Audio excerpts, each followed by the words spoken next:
আবহাওয়ার এই মুহূর্তের গুরুত্বপূর্ণ খবর, বৃষ্টিপাত কমার দিকেই কিন্তু ইঙ্গিত দিচ্ছে এই মুহূর্তে যে আপডেট উঠে আসছে। তবে বৃষ্টিপাত সোমবার কিছুটা হওয়ার কথা জানিয়েছে আলিপুর আবহাওয়া দপ্তর।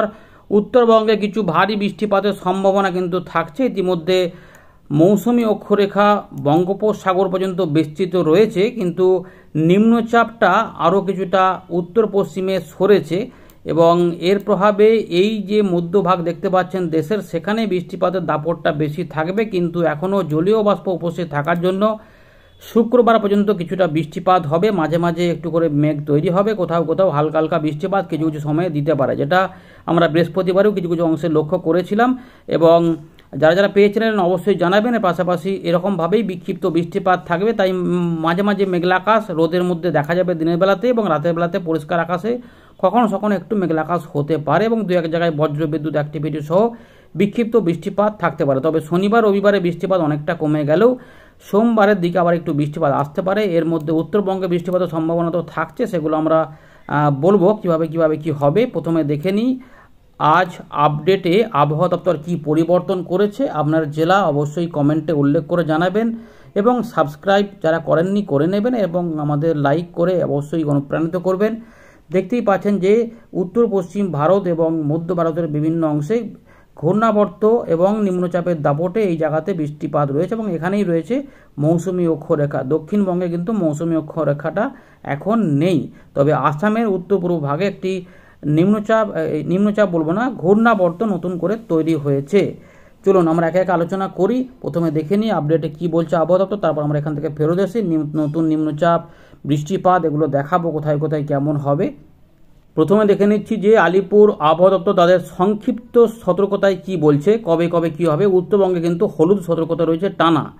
এখানে 10 তারিখ পর্যন্ত রয়েছে ভারী বৃষ্টিপাতের পূর্বাভাস, যেগুলো 5 তারিখ থেকে শুরু হবে এবং মাঝখানে একদিন গ্যাপ দিয়ে 7, 8, 9, 10-এ কিছুটা বিক্ষিপ্তভাবে ভারী বৃষ্টিপাত উত্তরবঙ্গে দেখা যেতে পারে। তবে ওগুলো সবই পাহাড়ি অঞ্চলের সম্ভাবনাই বেশি এবং দু এক জায়গায় মাঝে মাঝে সমতলেও আসতে পারে, এই সম্ভাবনা থাকবে। তবে মূলত বিক্ষিপ্তভাবে হবে, আইসোলেটেড ব্যাপারে রয়েছে, মানে ভারী বৃষ্টিপাত, তাই দু একটা জায়গাতেই সম্ভাবনা থাকবে কোনো কোনো জেলাতে। এর পাশাপাশি গাঙ্গেয় পশ্চিমবঙ্গে এই মুহূর্তে 10 তারিখের মধ্যে কোনো ভারী বৃষ্টিপাতের পূর্বাভাস নেই। হালকা এবং মাঝারি বৃষ্টিপাত মোটামুটি শুক্রবার পর্যন্ত বিক্ষিপ্তভাবে থাকবে। আবারও বলছি বিক্ষিপ্তভাবে, তার মানে সব জায়গাতে বৃষ্টিপাত হবে না। তাই অনেক জায়গাতেই পরিষ্কার পরিচ্ছন্ন আকাশ থাকবে, কিন্তু মাঝে মাঝে মেঘ আসতে পারে, সেই সম্ভাবনা একটু আধটু রয়েছে। 6-7-এর মধ্যে এখানে কোনো ওয়ার্নিং নেই, লাইট রেনের সম্ভাবনা রয়েছে। 8-এ একটু বৃষ্টিপাত আসবে, কিন্তু 9-10-এ আবার থাকবে না বলে সতর্কতা দিয়েছে আবহাওয়া দপ্তর। দেখা যাক আমরা উইন্ডে দেখে সেটা কি পাচ্ছি। আমরা এবারে দেখে নেব যে ভারতীয় মৌসুম ভবন কি বলছে তাদের সংক্ষিপ্ত আপডেটে, তাদের বুলেটিনে সংক্ষিপ্ত আপডেট এখানে বিস্তারিত রয়েছে। এখানে কি বলছে, তো পশ্চিম ভারতে তো বৃষ্টিপাত রয়েছে, উত্তর পশ্চিম ভারতেও বৃষ্টিপাত এখনও কিছুটা রয়েছে, যেগুলো চলবে 7 তারিখ পর্যন্ত বা 10 তারিখ পর্যন্তও চলতে পারে ভারী বৃষ্টিগুলো। তবে অতি ভারী বৃষ্টিপাতগুলো 7 তারিখ পর্যন্ত থাকছে। পূর্ব ভারত মধ্য ভারতে যেটা রয়েছে আগামী 7 দিনে হালকা থেকে মাঝারি মানের বৃষ্টিপাত দেখা যাওয়ার সম্ভাবনা রয়েছে। তবে মেন বৃষ্টিপাতগুলো এখন যেটা রয়েছে ওই 5 তারিখ পর্যন্তই রয়েছে। মধ্যপ্রদেশের দিকে অতি ভারী বৃষ্টিপাত এবং বিক্ষিপ্ত ভারী বৃষ্টিপাত কিন্তু গাঙ্গেয় পশ্চিমবঙ্গেও নেই। এখানে বলা হচ্ছে উত্তরবঙ্গ সিকিমের দিকে 5 তারিখের পর 7 তারিখ থেকে 10 তারিখের মধ্যে দেখা যাবে, যেটা আলিপুর আবহাওয়া দপ্তর দেখিয়েছে সেটাই মোটামুটি এখানে বলা রয়েছে। আর রয়েছে বিহারের দিকে 8 তারিখ থেকে 10 তারিখের মধ্যে সেপ্টেম্বর মাসে কিছু ভারী বৃষ্টিপাত, এখানে ছত্তিশগড় উড়িষ্যার দিকে। আর এখন 4-এর পরে কিন্তু কিছু বলা নেই ভারী বৃষ্টিপাতের কথা। ঝাড়খণ্ডের কথাও কিন্তু এখানে কিছু বলা নেই। সুতরাং পশ্চিমবঙ্গ এবং ঝাড়খণ্ডের দিকে, মানে দক্ষিণবঙ্গ ঝাড়খণ্ডের দিকে বৃষ্টিপাত প্রায় থাকছে না, অনেকটাই মানে সতর্কতা নাই। তবে উত্তর পূর্ব ভারতে যেটা রয়েছে এখানে আসাম, মেঘালয়, মিজোরাম, মণিপুর, ত্রিপুরা, এখানে 4 তারিখ থেকে 7 তারিখের মধ্যে বিক্ষিপ্ত ভারী বৃষ্টিপাত আইসোলেটেড। এর পাশাপাশি আগামী 7 দিনে হালকা মাঝারি বৃষ্টিপাত অনেকাংশে বা কিছু কিছু এলাকাতে দেখা যাওয়ার সম্ভাবনা রয়েছে। পুরো বিশাল এলাকা জুড়ে বৃষ্টিপাত হবে এমনটা কিন্তু পূর্বাভাস এখানে নেই দেখা যাচ্ছে আবহাওয়া দপ্তর আপডেট থেকে। বর্তমান ওয়েদার সিস্টেমটা একবার দেখে নেব কোথায় রয়েছে মৌসুমি অক্ষরেখা। একটু আগে আমাদের বললাম যে উড়িষ্যার উপর দিয়ে রয়েছে বঙ্গোপসাগর পর্যন্ত, সেখানে কোথায় দেখে যাক। তো ইতিমধ্যে যে নিম্নচাপটা শক্তি ক্ষয় করে নিম্নচাপ এরিয়াতে পরিণত হয়েছিল, সুস্পষ্ট নিম্নচাপটা well marked low pressure area যেটা ছিল, সেটা কিন্তু ইতিমধ্যে উত্তর ছত্তিশগড় সংলগ্ন পূর্ব মধ্যপ্রদেশের দিকে অবস্থান করছিল 4 তারিখ দুপুর পর্যন্ত। তারপর এটা কিন্তু আরও সরে যাচ্ছে আস্তে আস্তে, এবং সেটা 24 ঘন্টা পর্যন্ত পশ্চিম উত্তর পশ্চিম দিক বরাবর মধ্যপ্রদেশের পূর্বভাগ হয়ে সরে যাবে। এবং এই মুহূর্তে একটা ঘূর্ণাবর্ত রয়েছে দক্ষিণ পশ্চিম মধ্যপ্রদেশ সংলগ্ন এলাকাতে, এবং মৌসুমী অক্ষরেখা ইতিমধ্যে জয়সলমীর, কোটা, এখানে নর্মদা পুরম হয়ে সিওনি হয়ে দুর্গ হয়ে এটা নিম্নচাপের ওপর দিয়ে ছত্তিশগড়ের ওপর দিয়ে এটা কিন্তু পূর্ব দক্ষিণ পূর্ব দিক বরাবর উত্তর পশ্চিম বঙ্গোপসাগর পর্যন্ত বিস্তৃত রয়েছে। এইসব পাশাপাশি এখানে আর বলার মতো সেরকম কিছু না, একটা অক্ষরেখা রয়েছে ওই উড়িষ্যার পর্যন্ত হয়তো থাকবে, আরব সাগরের থেকে উত্তর পশ্চিম বঙ্গোপসাগর পর্যন্ত, ওটা নিয়ে আর বলছি না। আর উত্তর পূর্ব আসাম এবং সংলগ্ন এলাকাতে একটি ঘূর্ণাবর্ত তৈরি হয়েছে। দেখুন এখানে আমরা যেটা এই যে ফেয়ারলি ওয়াইড স্প্রেড রেনফল, যার জন্য কোথাও বৃষ্টিপাত হচ্ছে তো কোথাও হচ্ছে না, এটা দেখা যাচ্ছে। যেটা আমরা শুক্রবারে যেটা দেখব যে দক্ষিণবঙ্গে কিন্তু বৃষ্টিপাত কমে যাবে, কারণ এখানে স্ক্যাটার, দেখুন এখানে কিন্তু ফেয়ারলি ওয়াইড স্প্রেড আর নেই, একদম স্ক্যাটার হয়ে যাচ্ছে। তবে ঝাড়খণ্ড, উড়িষ্যা এবং তার পাশাপাশি পূর্ব মধ্যপ্রদেশ এবং বিদর্ভ, ছত্তিশগড়ের দিকে কিছু টুকটাক বৃষ্টিপাত হতে পারে, কিন্তু গাঙ্গীয় পশ্চিমবঙ্গ বৃষ্টিটা অনেকটা কমবে। এবং পূর্ব রাজস্থান এবং পশ্চিম মধ্যপ্রদেশ, গুজরাট, সৌরাষ্ট্র, কচ্ছ এখানে বৃষ্টিপাত বাড়বে, এবং এখানে সতর্কতা থাকছে রেড এবং অরেঞ্জ অ্যালার্ট এই জায়গাগুলোতে অতি ভারী বৃষ্টিপাত এবং প্রবল ভারী বর্ষণ হলেও উত্তরবঙ্গে দু এক জায়গায় বিক্ষিপ্ত ভারী বৃষ্টিপাত, আর উত্তরবঙ্গের পাহাড়ি অঞ্চল, আসাম মেঘালয়ের দিকে কিছু কিছু পাহাড়ি অঞ্চলে বিক্ষিপ্ত ভারী বৃষ্টিপাত থাকতে পারে। তবে বেশিরভাগ অংশেই হালকা বৃষ্টিপাতের চান্স থাকবে, তাও সবসময় বৃষ্টিটা কিন্তু হবে না, বৃষ্টিপাত কমার সম্ভাবনা রয়েছে। 6 তারিখে যাব শনিবার, আমরা দেখব যে ভালো করে দেখুন এই জায়গাটাতে ঝাড়খণ্ড, ছত্তিশগড়, উড়িষ্যা, গাঙ্গীয় পশ্চিমবঙ্গে বৃষ্টিটা অনেক কমে যাবে, প্রায় দেখবেন যে প্রায় হচ্ছে না, হয়তো খুব কম এলাকাতে, শুধুমাত্র এখানে গুজরাটের দিকে এবং রাজস্থানের দিকে থাকবে ভারী অতি ভারী প্রবল বর্ষণ, কারণ এখানে নিম্নচাপটা তখন অবস্থান করবে, সরে সরে এখানে চলে আসবে এবং আরব সাগর থেকে সাপোর্ট নিয়ে এই বৃষ্টিপাতগুলো 2-3 দিন ধরে ঘটাবে। এবং গাঙ্গীয় পশ্চিমবঙ্গে কোনো সতর্কতা থাকছে না, যেটা আলিপুর ইতিমধ্যে বলে দিয়েছে, সেটাই রয়েছে। এবং আমরা যদি পরের দিনেরটাও দেখি, 7 তারিখেরটা, গাঙ্গীয় পশ্চিমবঙ্গ সহ যেটা দেখা যাচ্ছে যে বিহার, উত্তরপ্রদেশ, ছত্তিশগড়, ঝাড়খণ্ড, উড়িষ্যার দিকে বৃষ্টিপাতের প্রভাব অনেকটাই কমে যাবে, মানে 90% দেখবেন থাকছে না, সামান্য শুধুমাত্র পাহাড়ি অঞ্চলে কিছু কিছু অংশে হতে পারে, এগুলো রয়েছে। আর আমরা যদি একটু আমাদের সেই ছকটা দেখাই, তাহলে এই দেখুন ছকটা, এখানে দেখুন 4 তারিখ থেকে 10 তারিখের মধ্যে আমরা দেখতে পাচ্ছি যে উত্তরবঙ্গে 7, 8, 9, 10 বিষ্টিপাত বাড়বে, গাঙ্গীয় পশ্চিমবঙ্গে বৃষ্টিপাত শুক্রবার থেকে রবিবার পর্যন্ত কমে যাবে, তবে সোম মঙ্গলে কিছু বিক্ষিপ্ত বৃষ্টিপাত হবে এবং আবার তারপরের দিনে একবার কমে যাবে, 8-10 তারিখ আবার কমতে শুরু করবে। উড়িষ্যার দিকে, ঝাড়খণ্ডের দিকে কিন্তু 6 তারিখ থেকে বৃষ্টিপাত অনেকাংশেই কমে গেল, আবার উড়িষ্যার দিকে কিছু না, ঝাড়খণ্ডের দিকে কিছু বৃষ্টিপাত, বিহারের দিকগুলোতে 8 তারিখ থেকে 9-10-এর মধ্যে কিছুটা আসতে পারে, তাও কিন্তু এদিক ওদিক করে সম্ভাবনা রয়েছে।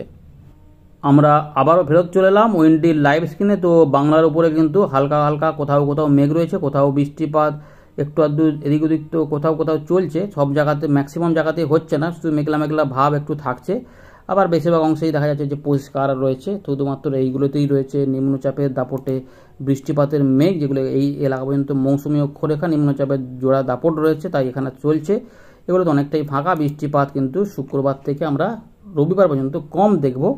চলুন এবারে নতুন নিম্নচাপ আবার হবে কিনা সেটা আমরা আগের আপডেট পর্যন্ত দেখেছিলাম যে ওই 12 তারিখ না কত তারিখ পর্যন্ত কাছাকাছি কিছু এলাকাতে একটা এখানে নিম্নচাপ তৈরি হচ্ছিল। তো আপাতত তার মানে 6, 7, 8, 9, 10 পর্যন্ত দেখে নিলাম, 11 পর্যন্ত দেখে নিলাম। বঙ্গোপসাগরে দমকা ঝোড়ো হাওয়া শুরু হচ্ছে মধ্যভাগে, দক্ষিণ ভাগে এরকমভাবে, এবং এখানে 12 তারিখের দিকে ঘূর্ণাবর্ত পাক খাচ্ছে এবং 13 তারিখে নিম্নচাপ ক্ষেত্রও দেখা যাচ্ছে এখানে পশ্চিম মধ্য বঙ্গোপসাগর সংলগ্ন এলাকা রয়েছে, এবং উপকূল বলতে গেলে অন্ধ্রপ্রদেশের উত্তরভাগ এবং দক্ষিণ উড়িষ্যা, এবং এর প্রভাবে দমকা হাওয়া কিন্তু 13 থেকে 14 তারিখের মধ্যে কিছুটা কিন্তু এখানে ঢুকবে, এই 14 রবিবারের মধ্যে কিন্তু প্রবেশ করবে, যার ফলে কিছুটা দমকা হাওয়া কিন্তু আমাদের এখানে থাকবে উত্তর বঙ্গোপসাগরে, এখানে কিন্তু থাকার সম্ভাবনা রয়েছে। এবং আমরা যেটা দেখব যেখানে কিন্তু কিছু বৃষ্টিপাতের সম্ভাবনা থাকবে 15 তারিখ 16 তারিখের দিকেও কিছু দমকা ঝোড়ো। সুতরাং আবার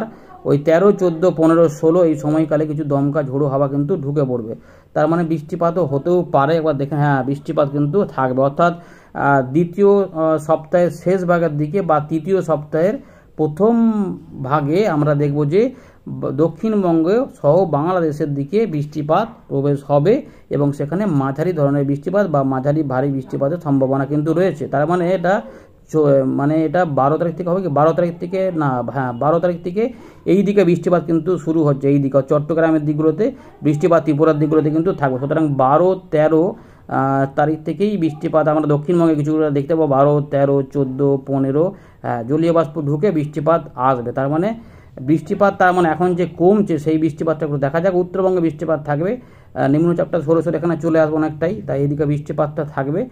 আর আমাদের এখানে শুক্রবার সকালের দিকে কিছুটা বিক্ষিপ্তভাবে হালকা মাঝারি বৃষ্টিপাত দেখা গেলেও যেতে পারে, সেগুলো রয়েছে, মেঘও থাকবে এবং বৃষ্টিপাতের একটা সম্ভাবনা থাকছে যে হালকা বৃষ্টিপাত বা দু এক জায়গায় মাঝারি বৃষ্টিপাত, সেগুলো বর্ধমান, হুগলি, মেদিনীপুর সহ কলকাতা এবং হাওড়া, 24 পরগনা আশেপাশে কিছু অংশে থাকতে পারে। এই মুহূর্তে আপডেট উঠে আসছে যে রাত থেকে সকালে উত্তরবঙ্গে কিছু অংশে মাঝারি ধরনের বৃষ্টিপাত থাকবে। আলিপুরদুয়ার, কোচবিহার, জলপাইগুড়ি, দার্জিলিং, কালিম্পং এবং আসাম, মেঘালয় কিছু কিছু বৃষ্টিপাত থাকবে, যেহেতু ঘূর্ণাবর্ত একটা রয়েছে। আর এই দিকে রাত থেকে সকালে কিছু অংশে বৃষ্টিপাত এখানে আসতে পারে বা মেঘলা আকাশ হয়ে হালকা মাঝারি বৃষ্টিপাত হতেও পারে। তার মধ্যে চান্সগুলো রয়েছে এই অঞ্চলটাতে। এগুলো দেখুন, এখানে ঝাড়গ্রাম রয়েছে, মেদিনীপুর রয়েছে, এদিকটাতে কম দেখা যাচ্ছে। পুরুলিয়া, পশ্চিম বর্ধমান বা বীরভূম, মুর্শিদাবাদ বা নদিয়ার দিকে কমই দেখাচ্ছে। পরের দিকে ট্র্যাক করে দেখা যাক, একটুখানি যদি ঢোকে তারপরে কিন্তু বেলার দিকে আবার পরিষ্কার হয়ে যাবে, রোদ সব বেরোবে। দুপুর থেকে সন্ধ্যের মধ্যে, সন্ধ্যেও বলবো না, বিকেলের মধ্যে, দুপুর থেকে বিকেলের মধ্যে কোথাও কোথাও রোদের মধ্যে মেঘলা আকাশ একটু হলেও স্ক্যাটার্ড রেন হবে যেহেতু, তাই অনেকাংশেই বৃষ্টিপাত কম দেখা যাবে। শুধুমাত্র বৃষ্টিপাতের দাপটটা থাকবে এই রাজস্থান সহ মধ্যপ্রদেশের পশ্চিম ভাগ এবং গুজরাটের কিছু পূর্ব দিক সহ ধীরে ধীরে এটা এগোবে, এইখানেই দাপটটা বেশি থাকবে, ভারী অতি ভারী এবং প্রবল বর্ষণটা থাকবে। কিন্তু দেখুন এখানে বৃষ্টিপাত তেমন নেই। এবারে 5 থেকে 6 উত্তরবঙ্গ কিছু পাহাড়ি অঞ্চলে বৃষ্টিপাত থাকবে। শনিবার থেকে বৃষ্টিপাতগুলো কমে যাওয়ার কথা অনেকটাই রয়েছে। তো শনিবারের বৃষ্টিপাত কি হবে? বৃষ্টিপাত রয়েছে যেহেতু গাঙ্গেয় পশ্চিমবঙ্গ দিকে দেখা যাচ্ছে না খুব একটা, কিন্তু ঝাড়খণ্ড বা উড়িষ্যা থেকে একটু আধটু বিক্ষিপ্ত হবে এবং রাজস্থানের দিকে, গুজরাটের দিকে বাড়ছে দেখা যাচ্ছে, কিন্তু আমাদের এখানে খুব একটা পাওয়া যাবে না। ওই দু এক জায়গায় দেখুন যে শনিবারে সামান্য কিছু বিক্ষিপ্ত বৃষ্টিপাত দু এক জায়গায় একটুখানি সামান্য দিতে পারে। তাই প্রতিদিনই একদম যে পুরোপুরি বৃষ্টি বিরতি নয়, বৃষ্টিটা কমে যাচ্ছে, মানে যেই দাপটটা চলছিল সেটা কমে যাচ্ছে, কিন্তু বিক্ষিপ্ত হালকা বৃষ্টিপাত থাকতেই পারে শনিবার পর্যন্ত। রবিবার দিকে সেটা কমে যাচ্ছে, রবিবারেও কিন্তু দেখুন এখানে এই গুজরাটের দিকে প্রচুর বৃষ্টিপাত চলে গেল, আমাদের এখানে কিন্তু সেই রকমভাবে থাকবে না। সুতরাং একটু মেঘলা আংশিকভাবে হতে পারে, কিন্তু 7 তারিখ থেকে উত্তরবঙ্গে বৃষ্টিপাতগুলো বাড়তে থাকবে। এইখানে বৃষ্টিপাত ভারী বৃষ্টিপাত আকারে বিক্ষিপ্তভাবে থাকবে, কিন্তু হালকা মাঝারি ভারী বৃষ্টিপাত এই যে পাহাড়ি অঞ্চলে দেখুন হতে পারে। তার জন্য জলপাইগুড়ি, আলিপুরদুয়ার এই কাছাকাছি কিছু এলাকাগুলোতে, কোচবিহারের দিকেও হতে পারে, আসামের উত্তরভাগ সহ সিলেট বা ওইদিকে দক্ষিণ আসামের সামান্য কিছু অংশে চলে আসতে পারে। এবং আসামের কিন্তু ত্রিপুরা, মিজোরাম, মণিপুর এগুলোতে যে বিরাট আকারে বৃষ্টিপাত আছে এমন কিন্তু নয়, কারণ সিস্টেম নেই। আপাতত দেখা যাচ্ছে 7 তারিখ সোমবার, 8 তারিখের দিকেও সেরকম নেই, মঙ্গলবারও সেরকম দেখা যাচ্ছে না বৃষ্টিপাত। উত্তরবঙ্গ পাহাড়ি অঞ্চলের দিকে থাকলেও দক্ষিণবঙ্গে সেরকম কিন্তু দেখা যাচ্ছে না। 10 তারিখ পর্যন্ত সেরকমভাবে খুব একটা নেই। 10 তারিখের দিকে হালকা শুরু হতে চাইছে, কিন্তু খুব একটা দেখা যাচ্ছে না। এই থেকে আবার বৃষ্টিপাত একটা ঢুকতে চাইছে। 11 তারিখের দিকে বৃষ্টিপাত অল্প করে ঢুকতে শুরু করবে, যেটা 12 তারিখে আমরা দেখব। আচ্ছা, এখান থেকে এইটা এদিক দিয়ে এসে এখানে এটাকে দিচ্ছে, এখান থেকে এই যে এটা এখানে চলে গেল, এটা আস্তে আস্তে বৃষ্টিপাতটা এদিকে একটু একটু করে আসবে, শক্তি কমাতে চলে আসবে। কিন্তু ওইটা সামান্য হয়তো ঘূর্ণাবর্ত ও বঙ্গোপসাগরের সাপোর্ট নিয়ে এই মায়ানমার থেকে ত্রিপুরা, মিজোরাম এইগুলোতে বৃষ্টিপাত ঢালবে এবং বাংলাদেশের চট্টগ্রাম বিভাগে। তারপরে এটা ভারত এইখানে ঘূর্ণাবর্তের সঙ্গে মিশে গিয়ে এই জলীয় বাষ্পকে কাজে লাগিয়ে এটা কিছুটা বৃষ্টিপাত তৈরি করে দিতে পারে। তাই 12, 13 থেকে বৃষ্টিপাত আস্তে আস্তে দক্ষিণবঙ্গে হালকা মাঝারি ধরনের বৃষ্টিপাত এখানে পাওয়া যাবে, যেটা 15 তারিখ 16 তারিখ পর্যন্ত। এই আপডেটটা কিন্তু পরিবর্তন হয়েছে। নিম্নচাপটা উড়িষ্যার মধ্যে হয়তো চলে যেতে পারে উত্তর পশ্চিম দিক বরাবর, কিন্তু আপাতত আবার একটা বৃষ্টিপাতের প্রভাব দেখা যাচ্ছে এবং 18 তারিখের দিকে আমরা দেখছি কিছু মাঝারি ভারী বৃষ্টিপাত দক্ষিণবঙ্গের উপরে প্রভাব এবং উত্তরবঙ্গেও প্রভাব দেখানোর সম্ভাবনা রয়েছে। এই রয়েছে আপডেট। ধন্যবাদ।